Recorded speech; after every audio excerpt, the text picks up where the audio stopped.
Good day and welcome to Caribbean Connect. My name is Damis John and I'm here today with the Minister of Foreign Affairs of Belize, Mr. Eamon Courtenay. Mr. Courtenay, welcome to this 43rd regular meeting of the CARICOM Heads of States. You're here as not only the Minister of Belize, but also for the outgoing head of the CARICOM. Can you talk about what Belize has been struggling with? What are the challenges that Belize has faced in the past few years with a lot of the problems that we face in the world? I mean, COVID and the energy crisis. Maybe you can go in on that for a second. Certainly, Demis. First of all, I wanted to say thanks for having me here. It's a pleasure to join you and to speak to the Caribbean community. Um, the hospitality we have received since we arrived has been extremely warm, and we would like to thank President Santoki, to our dear friend Albert Ramdin, Foreign Minister, for the very warm ceremonies. Uh, welcome. The Caribbean, like the rest of the world, facing very similar challenges. I think for Belize, which I don't think is any different for Suriname, is the question of, at the moment, the high cost of living. Secondly, the question of COVID. Thirdly, the response of governments to the financial crisis and the debt crisis that they have. And I would say, fourthly, the general difficulty for the average Caribbean person to make ends meet. I suspect that across most of the Caribbean, the situation is the same. Growing up, many people live from what I call paycheck to paycheck. They get paid either monthly or every 2 weeks, and they pay their bills. May have some savings, maybe not.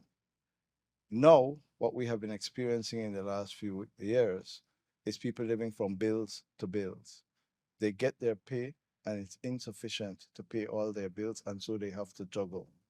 It's the same thing with the governments. The debt burden that the Caribbean countries are taking is very close to 100%, and in a number of cases, in excess of 100%. In most of the cases, it has nothing to do with mismanagement by the government. It has to do with the costs that we incur to fight COVID. And secondly, as a result of climate change, hurricanes, floods, etc., that governments have had to absorb costs to meet the needs of the people. And so what we have is a perfect storm. We have COVID, we have climate, we have conflict. Yeah. The conflict in Ukraine has had serious repercussions. It has exacerbated inflation, the cost of living. It's been very difficult for people.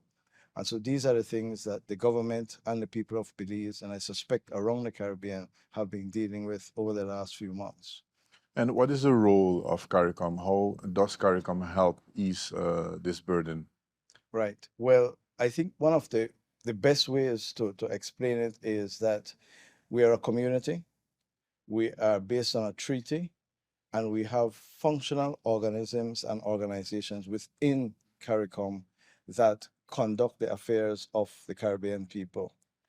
The biggest issue we have is the power of our voice, our ability to advocate, our ability to work together. Let me give you a specific example.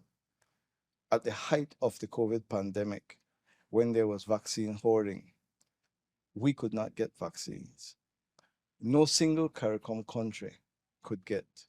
But together, working together, sharing experiences, sharing numbers, calling on Yeah. contacts as a community, we were able to leverage that unity, that power to get vaccines. So we advocate not only in the health sphere, but in the trade sphere, in the economic sphere, in the political and diplomatic sphere.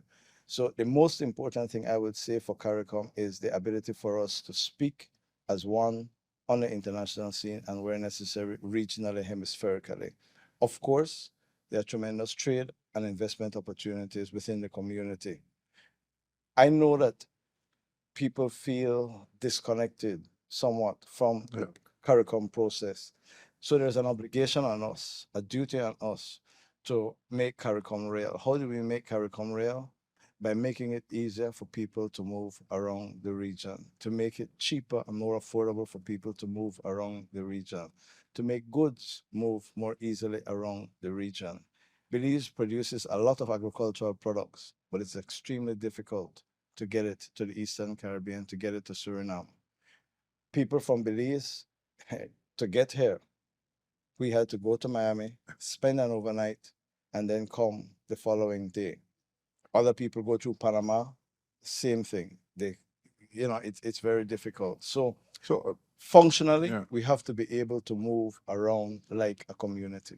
because if you look at Belize and if you look at your trade, then I guess I think less than 12%. I think Jamaica is at is Trinidad and Tobago, and Jamaica are about 4.5% each of trade with Belize, and the rest of the CARICOM is basically non-existent. UK, the US are at 20 and 30%.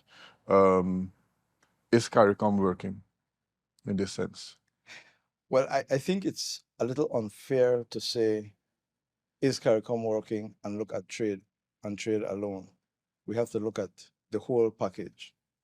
But I respond specifically to the question raised about trade. And for Belize, the situation is we in Belize need to increase our capacity to produce.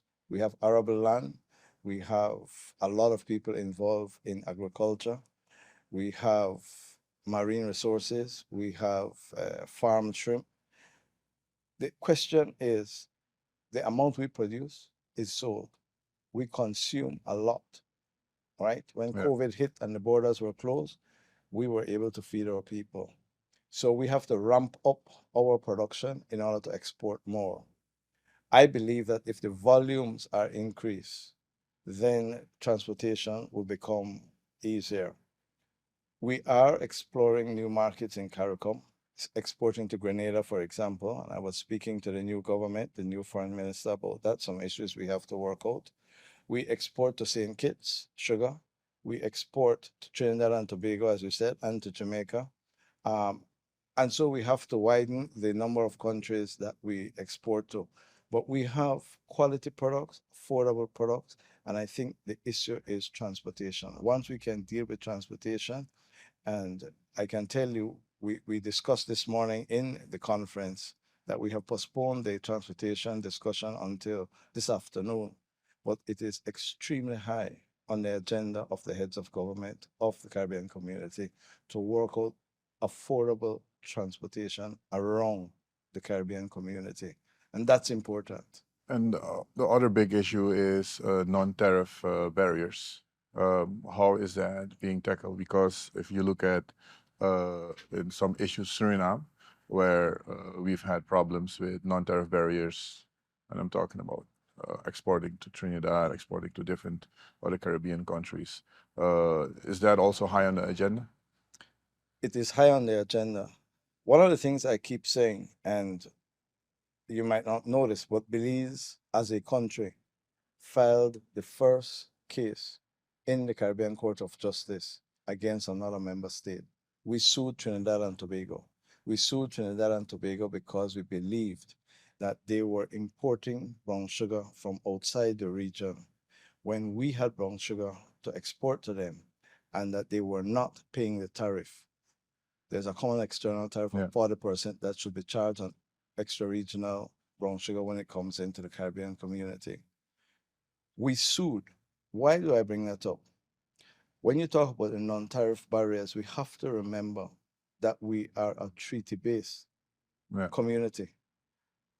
Individuals, companies, and countries have rights.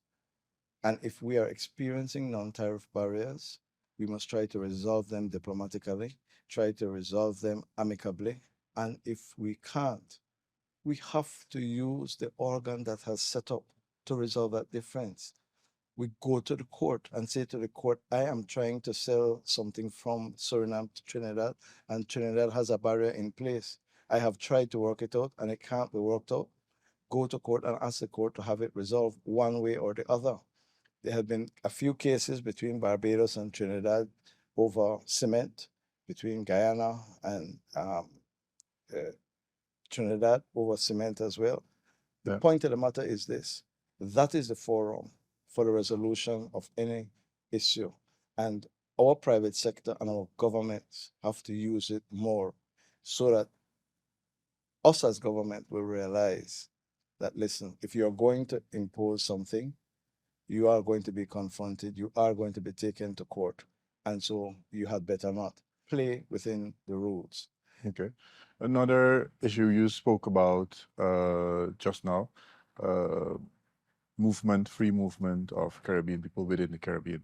Now, what we've seen, I mean, in the past years is that, for instance, Guyanese were not fairly treated in some countries when they didn't have all yet. Now we're looking at Asians that are in the Caribbean are being discriminated against into entering our countries. So there is a wealth gap within the Caribbean. And depending on how well one economy is doing, people feel more welcome or not. What are the discussions on this? What is being done to tackle this problem? Now, that's a very sensitive topic. It's a very difficult topic, but it should not be. And again, we touched on it this morning. We will go into a more deeper discussion about it. It is 3 years now that a decision was taken by heads of government to allow domestic workers and agricultural workers to move freely. And we still haven't implemented it. And heads of government this morning were lamenting the fact that 3 years have passed, and they committed that at this meeting, they're going to approve the measure that is necessary for it, for the movement to take place. I used to go to Trinidad a lot as a lawyer to go to the Caribbean Court of Justice. And I land in Trinidad and I'm entitled to enter as of right. But I was always questioned at the immigration desk. And I had to always insist, I'm not answering any more of your questions. I'm entitled to enter. I'm here to go to the CCJ. Allow me. And it is only then that they back off a little bit and say, oh, we're sorry, we thought this, that, and the other. We have to change the mindset. It's not easy, but we have to change the mindset and believe that we're all Caribbean people. And, you know, unless we become more familiar with each other, unless we move freely and understand, as you say, Guys, the president is waiting on you, sir. Okay. on me, Yes. but So I told him to go ahead. may, maybe finish up what he was saying. Are you gonna cut? Maybe you can finish up. Yeah. I was saying that unless we come together and understand that we are Caribbean people, we will have this immigration problem. But I think it is linked to the question of transportation. We have to be able to move more. It's difficult to move. The fact of the matter is that under our treaty, if this member state becomes rich, and Caribbean people go there. Exactly. And you know, one day it's Guyana, the next day it will be Jamaica. Belize had found some oil, we might find more. And so, you know, our agriculture. Barbados is fine. Ice has found. Yes. And Suriname is next. Yeah, exactly. No, so, you know, we have to understand that we're Caribbean people. Yes. Thank you very much. Thank you for joining us at Caribbean Connect. We will be with you shortly with more interviews